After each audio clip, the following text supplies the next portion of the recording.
Hey everyone, it is tea time with the diva. Grab your tea, grab your coffee, because we're going to get into it. This tea time is dedicated to Monique and her husband, Sydney. Monique, the comedian.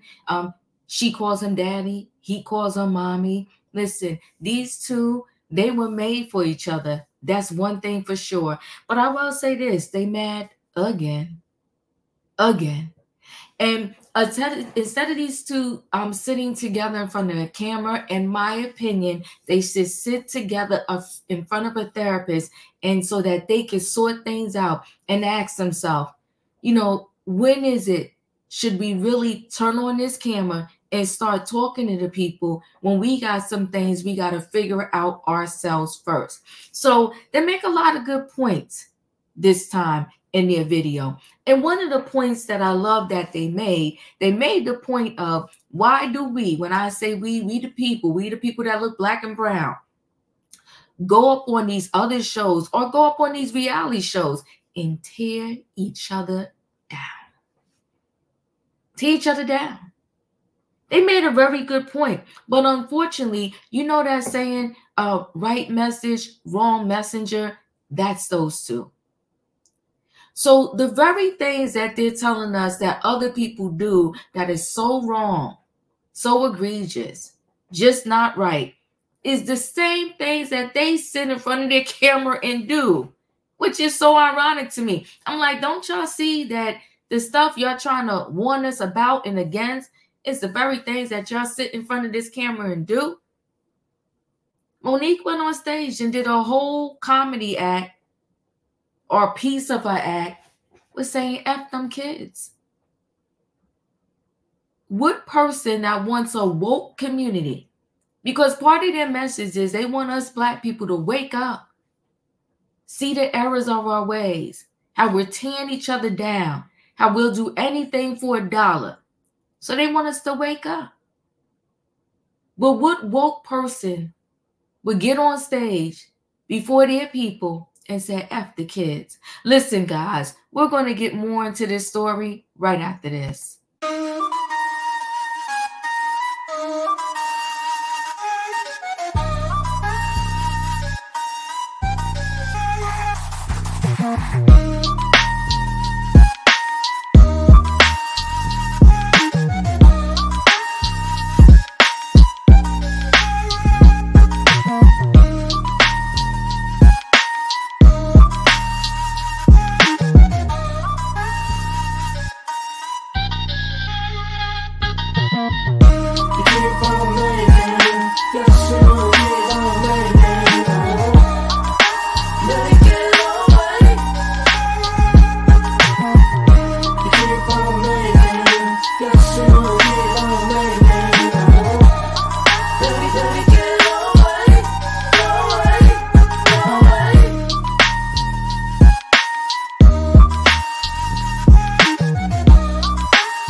All right, guys, I'm going to go ahead and share screen.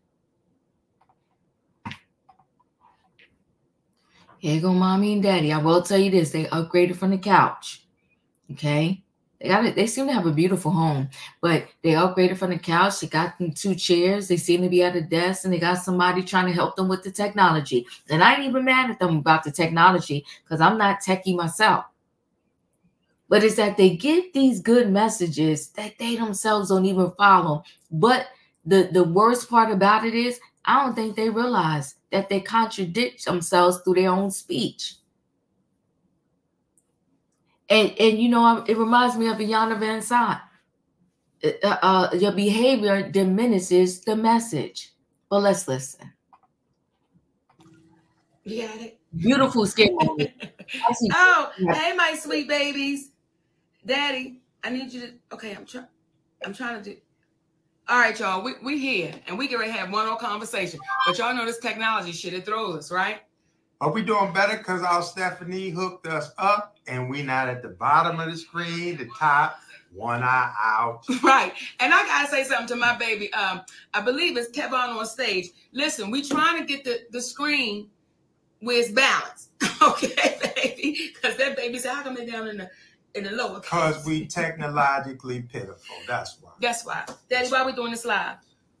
We wanted to discuss because of some new events involving certain individuals that were speaking in reference to Monique and I, and we wanted to address this. And the acronyms for our discussion today are going to be TAT. I like that. TAT. And it stands for Truth, Accountability, and Trauma. And before we get started, Daddy, I want to say something. Kick it. You know what? Oftentimes, there'll be some people that say, Mo, why y'all always be talking? And why y'all... Because do you know one thing our community suffers with? Is silence. We have been taught, keep the business in the house. Don't say nothing. Don't say nothing. And then there's the trauma. Because what happens oftentimes in the household, we keep it in, we don't say anything, we stay silent, and then you live your life in that trauma. So the reason why we continue to have these conversations is because we taught us in our community suffering. In addition to that, there's a level of embarrassment that we've been taught to carry that started from slavery, and that level of not identifying when you have a problem, because we've been taught to get through it so we could go back to work, when sometimes we need to be working on ourselves and dealing with the trauma that we've experienced so we can be better when we do go back to work. The catalyst to this conversation was due to the conversations that we would have and have had in the bathroom. Recently, there's a gentleman, his name is Vlad.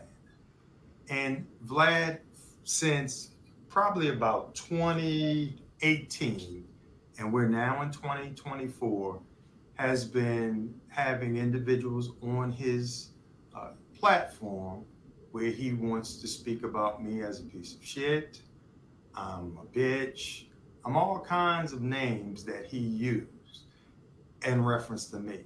Now, this is typically the time that I'm supposed to come back with my chest poked out and I'm gonna clap back.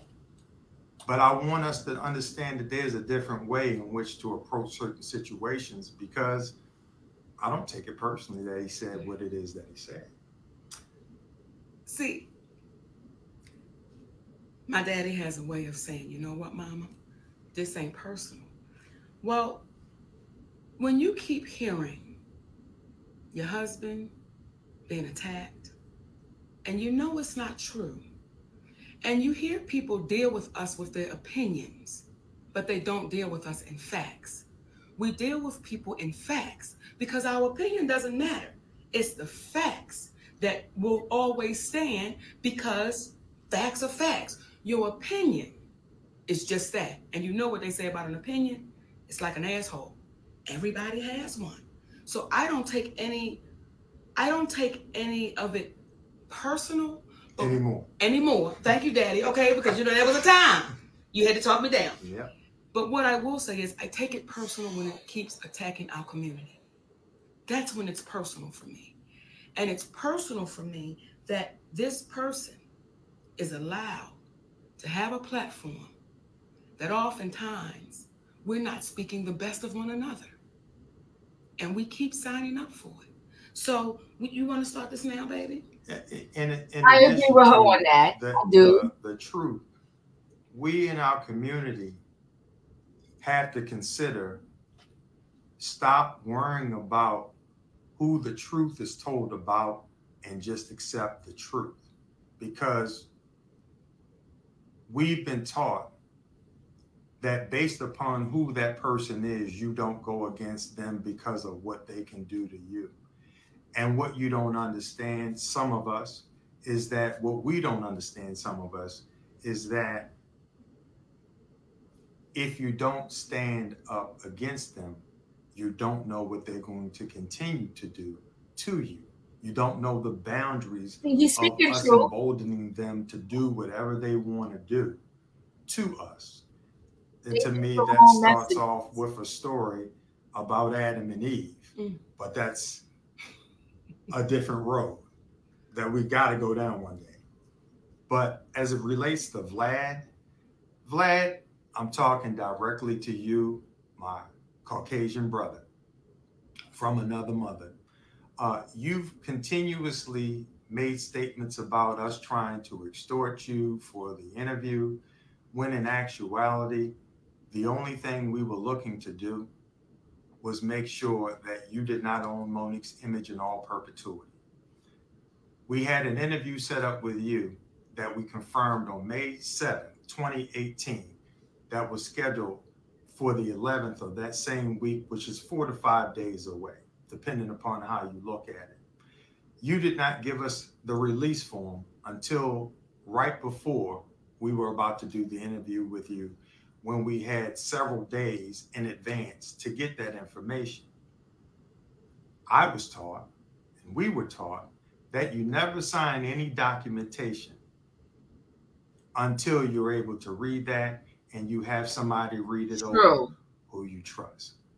You keep portraying it as if when we told you we couldn't sign it right then, you said, well, we allowed them, or I allowed them to still do the interview. If you remember, you had your guy reach out for Monique, not us reaching out to be on your platform. So you were not doing us any favor in reference to allowing the interview to continue. You were trying to work it out for yourself.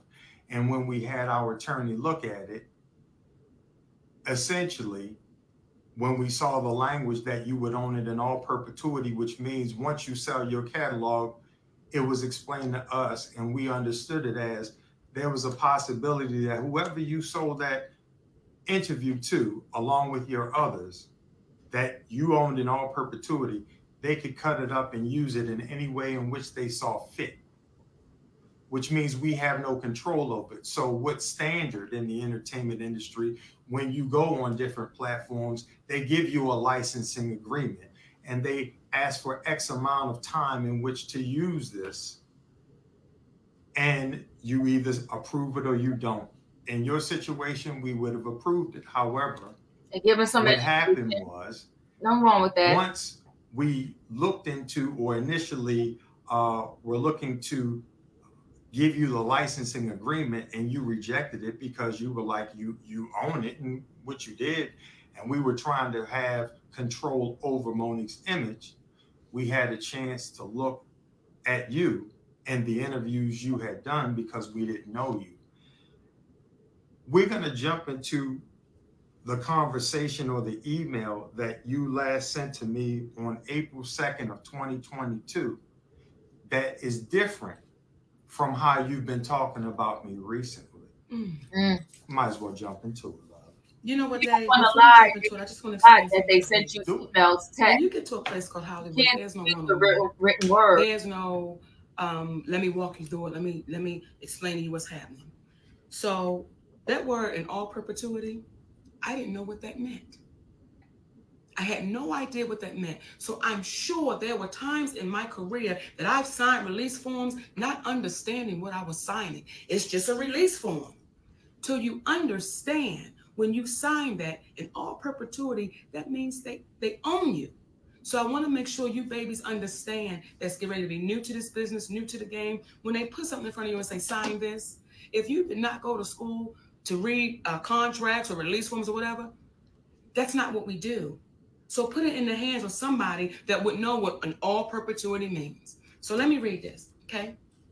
See, this is from you, Vlad, and we got to talk directly to you because you seem to have a lot to say, but we want to let the community know what you sent to us. Sydney, in the spirit of Monique working things out with Lee Daniels, I would like to extend my hand and work things out with you as well. I apologize for what I said about you. I felt frustrated that other YouTube channels that did interviews with her were allowed to show the interview on their YouTube channels, whereas I was only allowed to have it up for a limited time. But regardless of my personal feelings, this was your business decision, and the way I reacted was unprofessional and immature. I would like to offer her $5,000 for the interview if both of you sign a release form that allows us to keep the interview on our channel like every other channel does. Then he put Sway, Comedy Hype, Breakfast Club, etc. To which she's never signed a release form for them. Never. If that number doesn't work for you, I'm open to negotiating. I still feel that this is a very important interview with an Oscar winner that discusses both her professional and personal life, especially at a time when the Oscars are being discussed.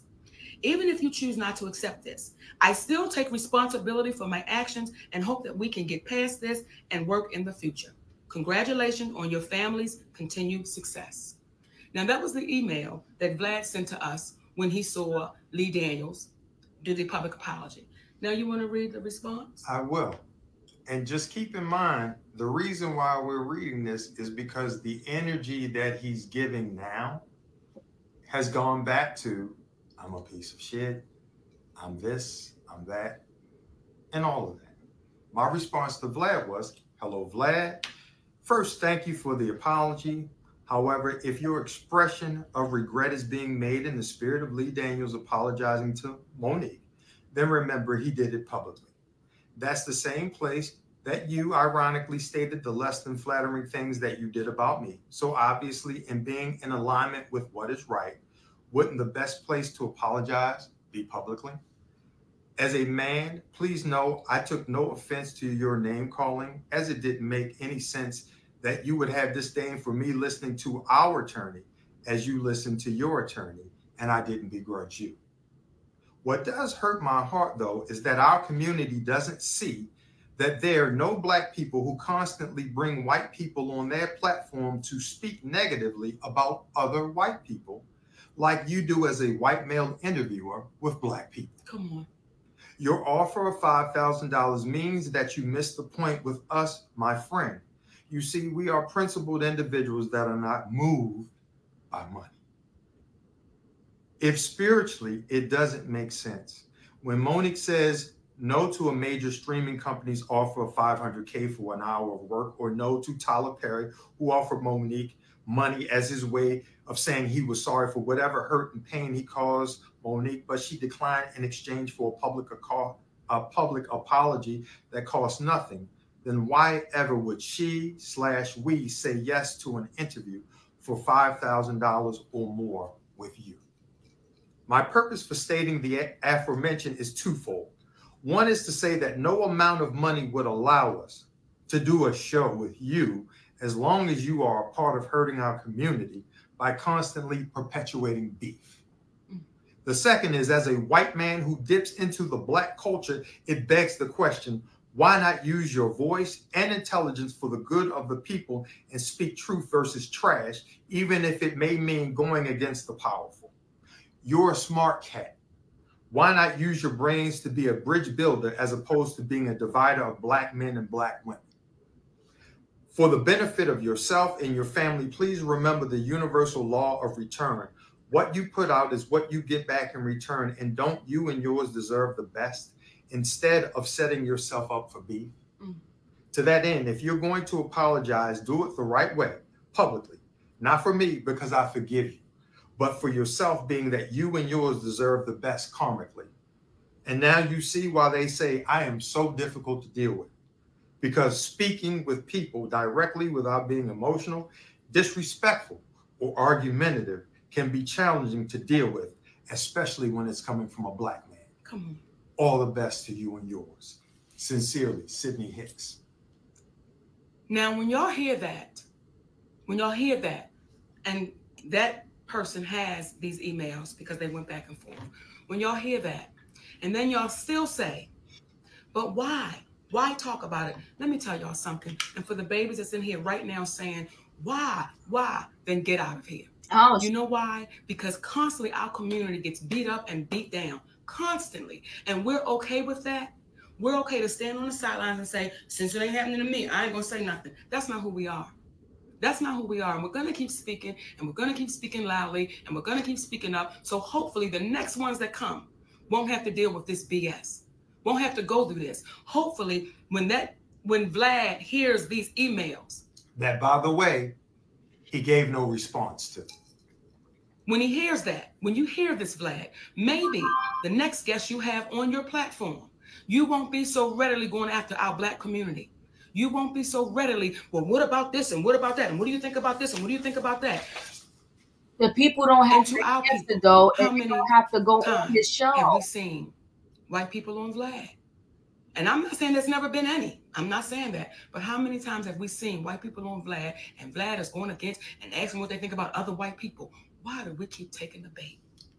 Or how many times have we seen black people bringing white people on that platform to consistently go against one another? It doesn't happen. So when our brother Damon Dash speaks about culture vultures, in our opinion, this is the epitome of that vulture to our culture. And but to my baby Michael on this show and talking, I want to say to you, brother, thanks for not taking the bait, because we saw him trying to bait you in, and what you said was, which made us look at each other, when you said, so why'd you give me the release form to sign right now as I sat down? Right. So you caught it. You caught that in that moment as he was trying to speak ill of your brother and sister. Nothing but love and respect to you, brother Michael Blackston. In addition to, there's a black man named Godfrey out there. Come on, Daddy. We called him up because, you know, that's how we do. We call people up together. The same thing you see right here in front of you is what we do behind closed doors. And we called him up because of the interview that he did with VLAD. Mm-hmm. And this brother epitomized what manhood is about. Not only did he take accountability and say, you know what, I was wrong, Monique. I've always known you to be solid. And I took that man's side. And I really only did it for likes and follows. And that's on me. But then he went on his platform. Yes. And he made a public apology. That's how easy it is when you take accountability. Yes. After you've heard the truth. So that's the part of it, taking accountability. So when we see individuals such as Tyler Perry, such as Oprah Winfrey, why would billionaires, especially Tyler, who called Monique difficult to work with, who helped perpetuate this rumor that helped her to get blackballed? You heard Lee Daniels on talking with Don Lemon in reference to it. We know it's true. Our brother Steve Harvey, he said she done burned too many bridges. I can't help anymore. But no one's been able to point specifically to the bridge that she's burned other than what she did here with VLAD, and it's saying no.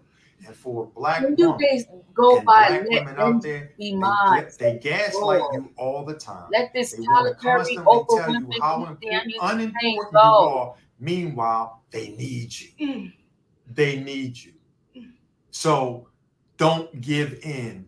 Don't be gaslit. Because for Monique to be so irrelevant and unimportant, this man has been talking about that interview for 6 years because of how relevant she actually is. And I'm going to tell y'all something too. And it just took me there. You know why I'm going to keep fighting? And you know why I'm going to keep talking? I read Hattie McDaniel's story. I read Eartha Kitt's story. I read Ethel Waters' story. I made it my business to read those stories. And all of them got the same story. And if you don't believe me, go read it for yourself. They all got done dirty. They all got pushed away. They all was told they wasn't shit. They was all told they need to apologize and do this and do that and do this. And those women left here by themselves. They left here with no money.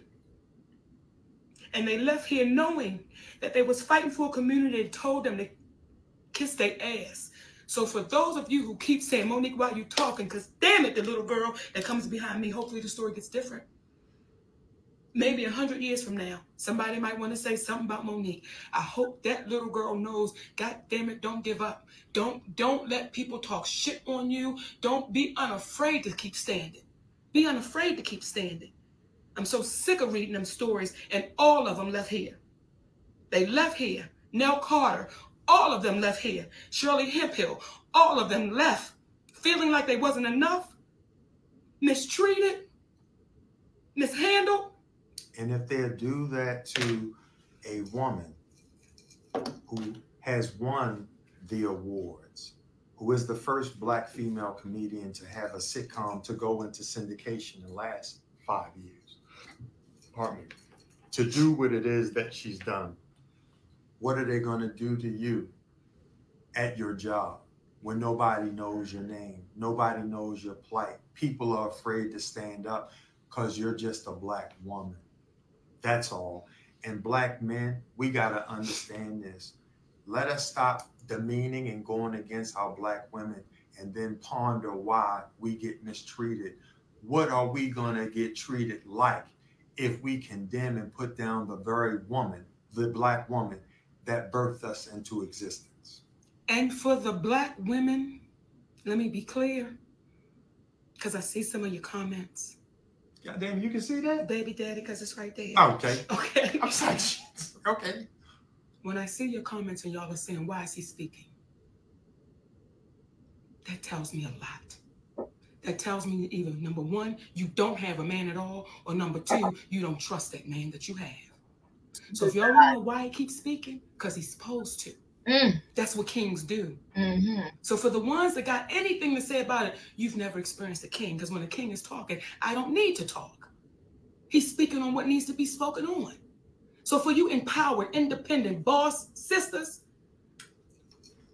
you'll get tired of going to bed lonely, even when a man laying next to you, if you don't know how to treat him. And you've set no standards for yourself. That's why y'all have a problem with mine sitting next to me. I'm thankful that he's sitting next to me. I'm thankful that he says, you know what, mama, long as I'm here, you ain't got to fight. But you fight long as I'm here, you ain't got to. So for you black men out there, some of you, I'm ashamed of you. Oh my God.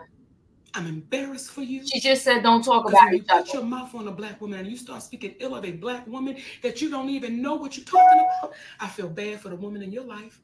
And I think that's a perfect segue, Mama, into our brother D.L. Hughley, who I thought we extended an olive branch the last time we had commentary in reference to when his daughter spoke out. The reason why we stopped and still offered to have a conversation with him to resolve the situation was not out of fear of his daughter doing something.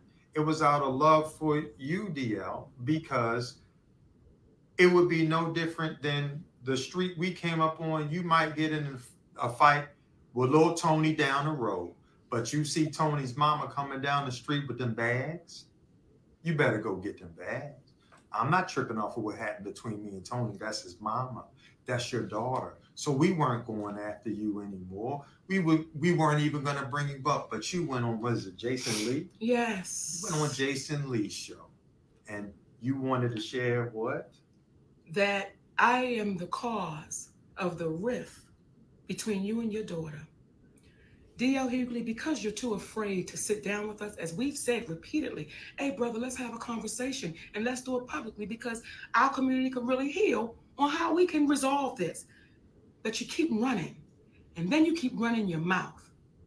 And after we spoke on you last time, I was like, okay, cool. But when I watched you sit there with Jason Lee and you said, Monique is the reason I have a rift with my daughter, you're the reason you have a rift with your daughter, DL. Stop trying to run away from the fact that you did not protect your baby. And let me be clear with you about something.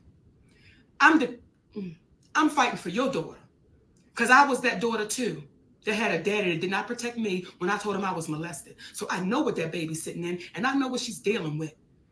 And though she's a grown woman, I know the trauma that brings. And this ain't no shit that I brought to the table. You did in what you posted. What you posted. I'm getting so sick of you not taking accountability or responsibility for your words, brother. Never would I try to hurt your family, your wife, your daughter. That's not even in me. Because she never said anything about them. She only spoke about you. I spoke about you, but it shows too the lack of manhood that you have to try to put it off on your wife and your daughter. That's the lack of man. And then I'm getting sick of you making these comments about who's daddy's daddy. And as if I'm with a gay man. I'm tired of that, DL, because here's the one question I would ask you, brother. When you say who's daddy's daddy, who the hell is the friend? What kind of relationship did you and this man have that you would not protect your daughter? Maybe that's why your daughter's having a problem with you, because the reality is setting in that you loved a man and you don't want to inconvenience your relationship with this man. So when you get... Was it a man? I'm sorry. You're right, Daddy. He said his friend. So we don't know. And DL, see, you keep playing. Who's the friend? Say the name to make sure that friend doesn't do it to anybody else. Who's the friend? Or are you still so in love with this friend that you're going to protect the friend? See, I don't mess with nobody, y'all. That's not how I'm built. But when you keep putting your mouth on me and you keep running your mouth, I'm not the one that's going to back down, D.L. Hughley. In addition, if you notice, Monique has not ever spoken in reference to anybody's business. When they asked her about Will and Jada on Tigger, speaking about the business now. That ain't my business. When Kevin Hart back in the day was having his challenges, she said, that's my baby and I hope for the best for his wife and himself. That's none of my business. She only speaks about her truth. And when you got upset because she reposted what you posted in reference to you not protecting your daughter, consider re-looking at that interview that you had, I believe it was with Sway. Yes, sir. Look at the disconnect. Look at the lack of remorse that you seem to have had when you did that. In addition to that, think about the years that have gone by where you've made your living off of talking about people, from pastors wanting to put up $1 million to box you, to fight you, but you from the whoop-ass tribe, but you went deathly silent, to Angela Stanton approaching you in the airport, as I understand it, you wanted to get security. From the black women who were ridiculed on by Don Imus and called them nappy head and ugly. Nappy head hoes. Nappy head hoes. And you went on Jay Leno and you said, well, I'm not saying they hoes, but their hair was sure nappy. Brother, you have a history of not protecting the black woman. Come on. And now it is embarrassing to you that she highlighted what you did in conjunction with the original problem being that she was on your platform, came to you after the young lady Jasmine played the game of would you rather your husband sleep with Lee Daniels with a condom on or Corinne Steffens with a condom off. And then she comes to you and it says, Brother DL, what we doing? And you say, that's just the way we do it. The problem is you can't be Malcolm X one day and then David Duke the next day. You can't be Medgar Evers one day and then you Strom Thurmond the next day. Either you're going to be for your community or you're not. So the truth, accountability, and trauma, and the reason why there's a level of ease, and I'll never say a bad word about you. I'm only sticking to the facts. The reason why people constantly talk about other people, because oftentimes there is an unaddressed trauma that you've experienced, DL, which may explain why you contradictions out of their mouth. Is that why y'all keep talking? Maybe. But at the end of the day, you've had a history of not protecting the black woman, brother. And that's what she's addressing. So when she said, essentially, I feel sorry for your daughter, I feel sorry for your mother, your wife, do you not understand why? And there are other items that happened, that took place, but how do you nicely speak about the infidelities? How do you nicely address those infidelities? And then your wife, as I understand it, finding out about a child that you had and that was lost. And once she found out about it, that child no longer existed. Now, some will say, oh, that's slow. That's the problem with our community. See, when people address you with the real, you got to come back and have a real conversation. This is not designed to be provocative. We're going to talk factually. We're going to talk reasonably. When you gave the community a bad bill of goods, when Monique produced a contract and you produced a memorandum of understanding. Come on, brother. What I would ask our community is look up what a memorandum of understanding is and ask yourself, why would Monique produce a contract that shows she was the headliner of a show? And this man would produce a memorandum of understanding. And last point about you, Brother DL. I heard you on VLAD, we heard you on VLAD saying, I've done some horrible things in my life, but anybody that knows me knows I'm a solid cat. Do you not understand the contradiction there? Horrible things in your life, horrible. Not I may have made some mistakes in my life. I've done some horrible things in my life. This is what you said. but everybody that knows me knows I'm a solid cat. That is a oxymoron in the highest of order, good sir. So what happens is our community is so used to hearing and not listening that they're not paying attention to what it is that you're saying. Go ahead, Mama. I'm sorry, Daddy. And don't get caught up by the negatives. This conversation is for the positive. This conversation is for those that hear it. And for those that hear it, be unapologetic when you know you're standing in the truth. For those that hear it, be unapologetic that you are not backing down. Be unwavering, unflinching. Because if we continue to be that, it may stop the bully. It may stop the person that believes they're so powerful, I can do and say anything to you. So for the ones that can hear us, that's listening, be unafraid, baby. Because we get one ride that we know of. Just one. That we know of. We get in one this ride. Form. In this form. I'll be damned if I'm going to let somebody take my turn. This is my turn. And I'm going to take my turn the way I see fit. Take yours, baby. Right. Take your turn. And I want to keep speaking to our Black men. Because sometimes you can see our Black men speaking so ill of a Black woman. And you be like, brother, how you feel about your mama, your aunties, your sister? And you're just speaking so freely about something that oftentimes you have no idea what you're talking about. And I want to go there. Because let me say this real quick. When I did Club Shay Shay, you know what I appreciate about Shannon Sharp? And you have people saying, he's not a real journalist. He's not. What he is a true brother. What he is a brother that says, I'm going to let you tell your story. I'm going to let you tell your story. That's what Shannon Sharp is. And that's why Shannon Sharp, Club Shay Shay, is so successful. Because that brother talks to you with no judgment. That brother ain't trying to put nobody against nobody. He's simply letting you tell your story. And I think some people may have a problem with our brother, Club Shay Shay. They may. And Brother Stephen A. Smith, this is directed to you. Yes, it is. When you come out and you say that Monique seems like it's bitter, your light seems to be dimmed down. And I just don't understand. Here you go, brother. I'm going to repeat what I said to you before.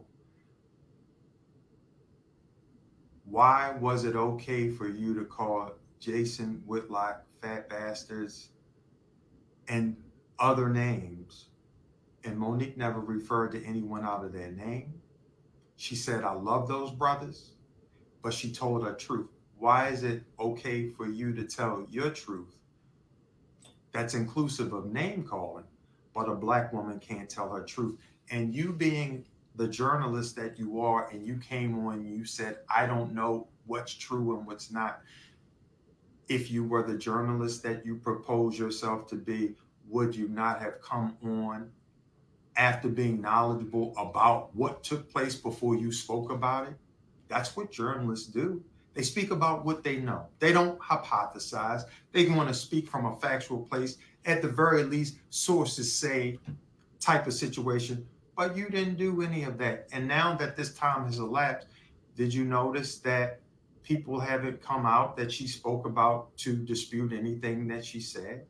What reason would she have to lie on Kevin Hart? Love him. Told the truth about what took place. That brother loaned us or gave us 300 grand. Yes, he did. He gave us 300 grand. We love him. There's an old saying, you can feed him. He gave it to us, but we gave it back. Not only did we give it back, with interest. We gave it back to him with interest.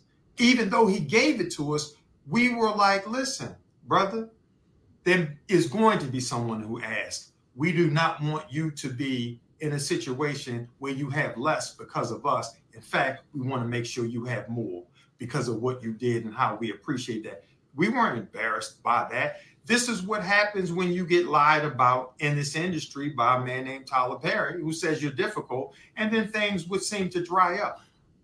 Again, we got to stop being embarrassed about what really took place. So when Stephen A. Smith, have you heard the audio yet of Tyler Perry yet? Have you asked your friend, Kevin Hart, who, again, this brother is blowing up. We want them to win the whole nine. But when you constantly hear an individual speaking about that they are a brand, the only thing is, what good is it to be a brand if you lose your man and you let an individual who happens to be white, just happens to be white, and your manager get in the way of an arrangement that you set up with an individual you call your auntie? You tell them they like your mother, but then they don't get back to you in reference to it. So we're wrong, and she's wrong for having a discussion about the truth. The truth. I mean, you're wrong when somebody done you 300K. Recently, you can't give them no slack. There was an outreach for her to do an interview with him, and she said, "I'm not doing an interview with him through you. I'm coming to you, Kevin, and I'm speaking to you, Kevin," and reached out to Kevin and said, "Hey, brother, through text, why is it that you would have somebody reach out to me for an interview when all you got to do is reach out?" Sometimes you can be so big that you don't even know what's going on in your own affairs. And he said, no one from my team reached out to you. Well, guess what? They did. And we gave him the name and the individual, and I called her back to confirm she was who she really was. And that's who she was. So again, and then once we gave him that information, we no longer heard back from him. So here's what I'm saying too for the babies that's listening that want to come into this business. When you get into this business, don't lose yourself. Don't lose yourself, baby. Don't have people that knew you for a long time. When you come around again, they have no idea who you are. Don't lose yourself. I'm not saying don't change, because change can be good. Change can be good when you're learning new things and different things. And you might say, you know what? I want to be a better person. Not saying it at all. What we're saying is don't lose yourself. And we know people that's lost themselves. And now everything becomes so grand and so, so out there. And you're like, what you talking about? What happened to us just sitting on having some french fries and some chicken wings and having real conversation? So for you babies that want to get into this business, it's a business to get into. Don't lose you. And don't let nobody convince you of what you know to be wrong, but you want to act like it's right. If it's a duck, if it look like a duck and quack like a duck, some people in Hollywood would say that's really a rabbit. And you know damn well it's a duck.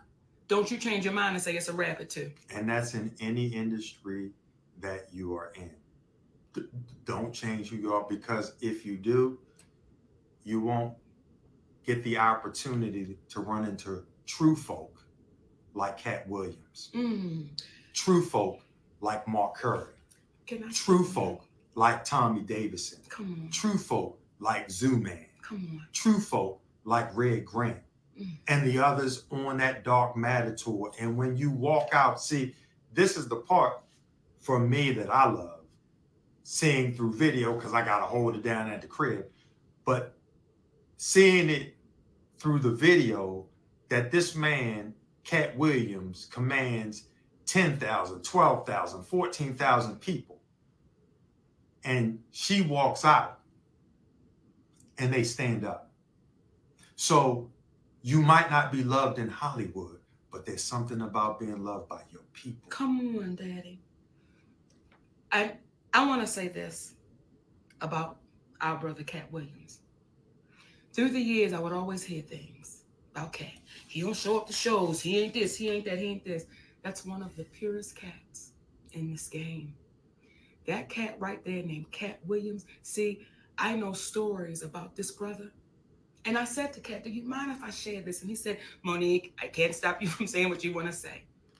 See, for the ones that talk ill about Cat Williams and all he not doing, they can't touch him. Because there was a woman named Yvette Wilson who played Endell on the Parkers. And when Endell took ill, it was a man named Cat Williams that stepped in and took care of that sister till she left this earth. But they won't tell you all that story about him. They won't tell you the story that when I walk into that production, their brother takes care of his folks. And when you hear the DJ say, Monique, I've been with Cat for 6 years. And this person say, I've been with Cat for this many years. And that means loyalty. That means somebody treating you right. So Don't believe everything you hear if you can't see it for yourself. And what I see when I go into that dark matter tour every weekend, I see people that love that 5'5" giant. They love that man. So sometimes when Hollywood say, you ain't enough, you ain't good, when your people say you enough, that's all you need, my babies.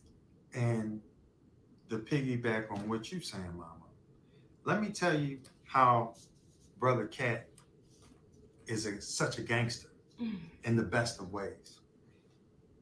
When we worked out the deal for Monique to go on the Dark Matter tour, he didn't send me to his people. He said, man, let's me and you work this out. And when I tell you, in about 5 minutes, what was conveyed and done normally takes, a bit longer than that.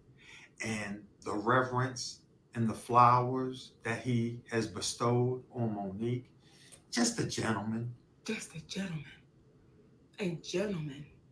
And everybody on that tour had the same energy. Everybody cheering everybody on. Everybody's happy for everybody. So this weekend in Dallas, Texas, and in New Orleans. Come on now. y'all come on out, baby. Get some of this good. Because that's all it is. It's good. And for the babies that's coming in this business, get around people that's pure. Get around people that's, this right here is pure. That's the people you want to mess with. The people you want to be around is the people that's going to tell you the truth. Even if it don't feel good to you. But they're going to tell you the truth because they want you to be better. So for you babies, I want to go to Hollywood. I understand it because I was like that too. But let this stay pure.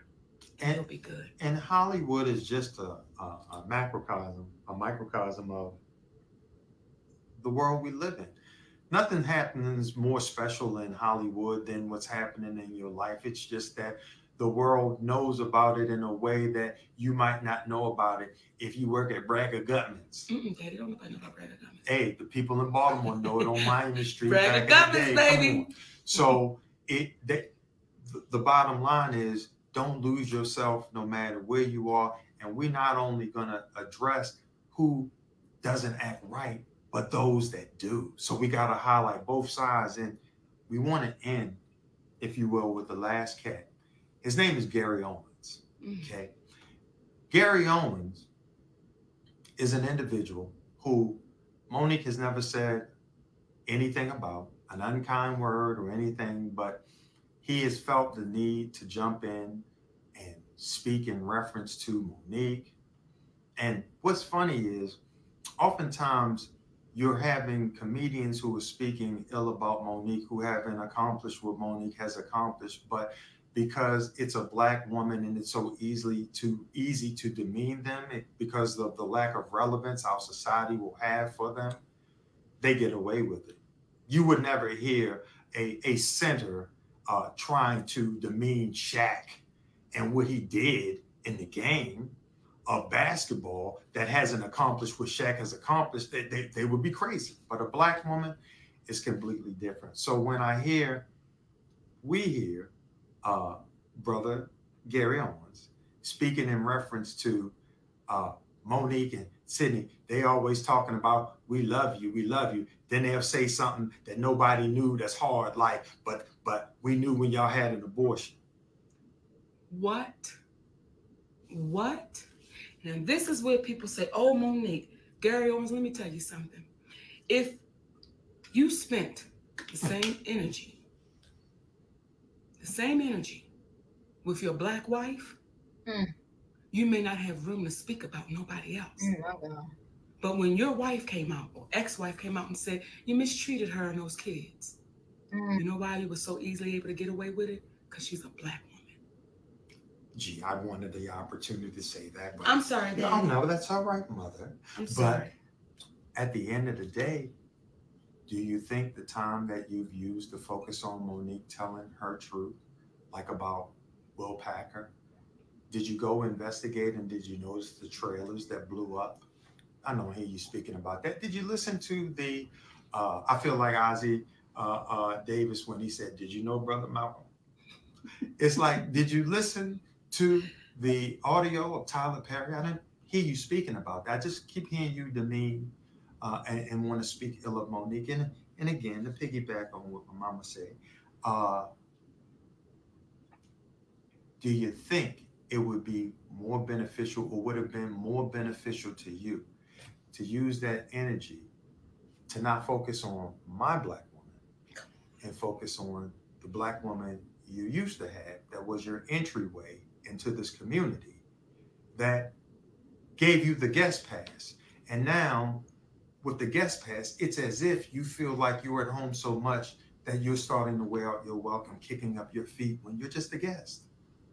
You're a guest in our business, because at the end of the day, what you don't know is, even with Will Packer, nothing but love, because there was a white man on the set that referred to David Talbot and Will Packer as boys. And she pulled them up, and this is after they had the conversation in reference to how he was handling himself, because we from the old school, we can have a conversation. We can have a disagreement. We can have a fight.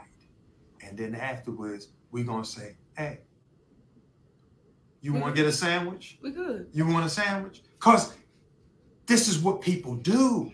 Like, we don't want to see nothing happen ill to Will Packer. What we want to do is see good stuff happen, like you open up your heart and you don't work for the individual that's going to take advantage of your people. Tyler Perry, we want the best for you, because in wanting the best for you, you would have had the courage to say to Lionsgate, I can't in good conscience go to this Black woman and ask her to do something for this white company for free when she has no contractual obligation to do anything for her. I'm going to need a budget that I need to go in with her, because you are writing checks out for people to get a new house, which is beautiful.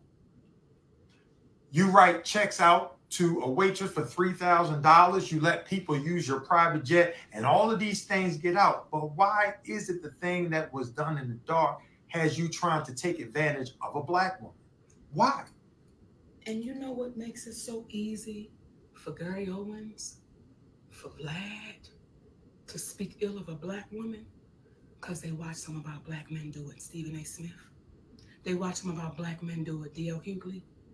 They watch our Black men show a Black woman no regard. So that's why it's so easy for them to speak so ill of us in front of us. And we say, you should, yep. So when y'all talk about the ancestors, what would the ancestors say? What would they say, Stephen A. Smith? What would they say, DL? What would they say about your behavior? And ask your mother, Stephen A. Smith. Ask your sister, Stephen A. Smith. Have they ever, your Black mom, your Black sister, have they ever been in a situation where it was as if they were to be seen and not heard? Ask them. Because if you start understanding that, then you will understand to start believing the very individuals that brought you into existence. So the reason why, again, when we hear people say, why is he here? That's like saying, why did that man open the door for you? Right. Why is he opening your door for you? We've got to learn, which is funny because when we got together, excuse me. Yeah. When we got together, I had to say, do me a favor. Don't disrespect me. Allow me to treat you like a gentleman. Like a gentleman. Let me be a gentleman towards you. Yes. Let me be a gentleman towards you, though sometimes you can be a gentleman. Okay. But you know, and I want to say this, and I know we're supposed to be going, but I want to say this too, for some of you sisters that question it. My mother, I can remember my mother saying to me, Monique, you've given Sydney all the power. And I said, Mom, what you see me giving Sydney is respect. Something you never gave my father. And what your grandmama said? Well, Mimi? Yeah. Well, my grandmother, who was my Mimi that I spoke about in the special. My grandmother, well, I want to give him the whole story. Okay. Well, so we were going out to get ice cream one night, right? And Mimi couldn't get up into the car. So Sydney had to tell her, grab me around my neck and let me put you up in the car. So when we got back home, she said to me, Nikki, you got a good one. She said, and I done had men. She said, but you got a good one, baby. When my grandmother, that's 83 years old, tells me I got a good one, who you think I'm gonna listen to? Who you think I'm gonna listen to? So I understand the sisters out there that don't get it, because my mother didn't get it. But my mother and father did not have a happy marriage. And they stayed married for what, 50 years? Till both of them left this earth? But they were both in prison to each other because they despised one another. So for those of you out there that has somebody, love them. Come on. Love them. Nourish them. Give them the truth. When you're wrong, take accountability and deal with the trauma, because now we're bringing it home. Deal with the trauma that you've experienced in your life as people, but especially to folks of color and our Black folks out there, because we have been told constantly, get out your feelings, don't worry about that, just get out there and do what you have to do.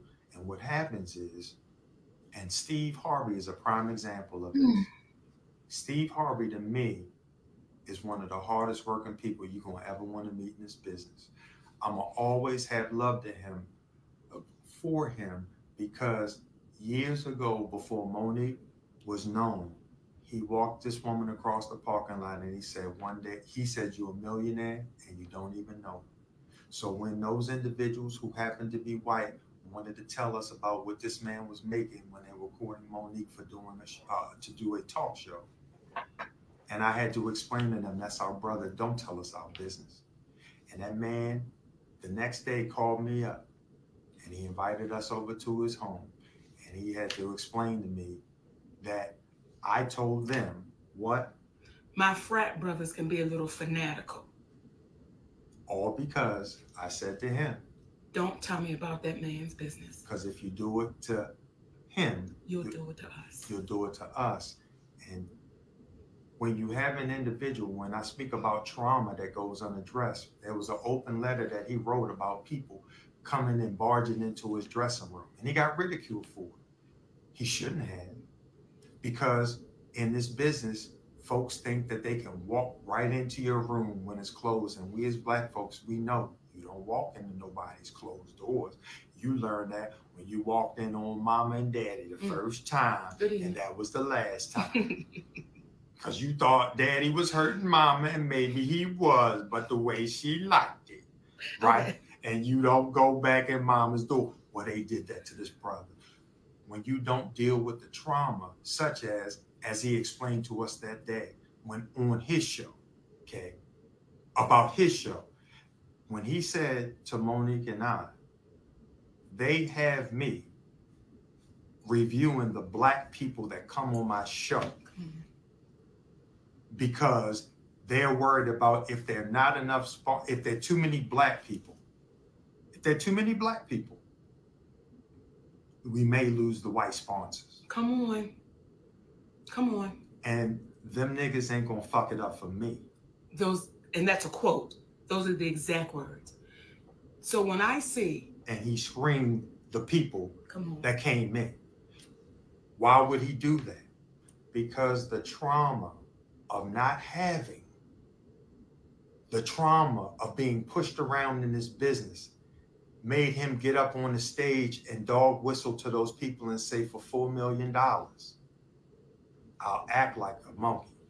And for 10 million, I'll come swinging in on the vine. Y'all niggas will be so embarrassed by what I'm doing. He kept his word. He kept his word and asked him if it's true. But I don't begrudge this brother. I'm telling you, these things come from the trauma that we don't deal with and what we think we need to do to make it in this world. And I'm here to tell you, we are here to tell you that that's not what you have to do to make it in this world. So as I'm saying what I'm saying about this brother, it's nothing but love and respect. But that's part of the reason why he could not empathize with what Monique was saying, that this is not the money game, this is the integrity game. And the reason why he couldn't empathize with her, because he don't even understand his own trauma that he's person's experience. So, Gary, when you say, why do you always say that you love these folks? The reason why we say it, and you probably won't understand this, Brother Gary. The reason why we say we love them, because we understand the trauma, because we grew up Black too. Thank you. We grew up Black too. So with that being said, Mama, would you like to leave the wonderful people with anything in closing? Well, in closing, I'm going to see y'all this weekend. I'm going to see y'all in Dallas, and we're going to see y'all in New Orleans. I'm going to see y'all Z-Man, Red Grant, Takara, Pretty Ricky, Cat Williams. We're going to see y'all this weekend, baby. Bam. That's all I got to say, Daddy. And guess what? We love y'all for real. For real. For real. Tuffy. Okay, because now we got to go out. Yeah, because see, we was doing good. We got it lit, everything, and they helped us. And we need somebody to cut this off, because what I will do, and I ain't got no problem with it, I will reach across here. Wait a minute. And cut it off. Okay, the babies want to know what's in this glass. Tell them. This is beets, carrot, and apple, and ginger. The baby said, what's got your skin glowing? Beets, carrot, apple, and ginger. Is that it? That's it, Dad. Okay. That's it. That's it, baby. Someone help us cut this off, because we don't know how to stop. We want to shut it down.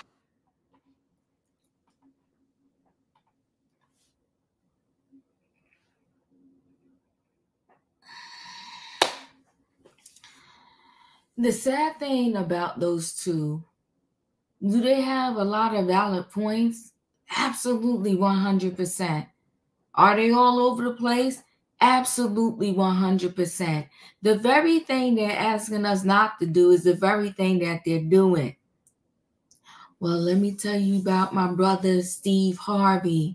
At his show, when he had his talk show, he didn't let the Black people on because he knew that he didn't want to use the sponsors. And so he cared about money more than integrity and helping out the Black community. But you know what? He made his money. So I ain't mad at him. But I would never talk about anybody and tell their business. Well, you just told it.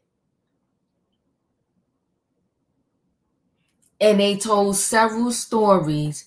You got a man that you out of your own mouth, and I'm talking about Kevin Hart, said he gave you the money. I know people that won't even give you $5. I know people that complain, oh, I bought her Starbucks. And swear up and down, she never said thank you. You're like, well, I said thank you like 30 times. Do I need it? How about this? Take 10 Starbucks cards. Just leave me alone. And then the next day, they still talking about you. This man gave you $300,000. I never heard you say he sweat you to get the money back. I said he gave it to you. And you paid him back with interest. But he gave it to you. You got a man, when you didn't have it, he gave it to you. And you can't cut on no slack. You don't look at the good. You take that one marker where he didn't do it the way you want him to do it, and you talk about him.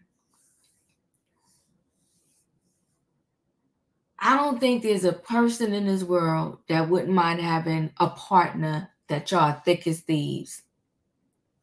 Sydney and Monique, they're thick as thieves. I don't think there's a female in this world that doesn't mind their husband standing up for them or whatever the case may be. You're fighting wrong battles, in my opinion. You're talking about the same stories over and over and over again, expecting a different result, and the result is still the same. Most of the people that you're talking about that you're asking for apologies from, they're paying you dust. You're trying to get the Black folk history lesson. But meantime, you failed the same history lessons yourself over and over again. Your own son, Monique, is out there, broken, traumatized. And you asked a question there. I forgot who it was about. Said, do you even like your own mother? Does your mother like you? When you want to talk about a broken Black man, you like, okay, do you have a mother? Does your mother like you? Monique, your own son, respectfully, is out there being, broken, and one of these men that you are talking about. Go see about your son. I think to the day Monique meets her maker, she and daddy going to get in front of this screen and complain and complain and complain and complain and complain. Move on. Let your work speak for itself. Do your comedy thing. Show up on your tours. Let this thing go. They're going to ride this horse all the way home, and the poor horse is tired, broken, and beat down. Listen, guys, chat with me in the comments, and when I get an opportunity, I will chat back. If you're not a subscriber, subscribe. Hit the notification bell so that every time I upload a video, you will be notified. If you are a subscriber, welcome back.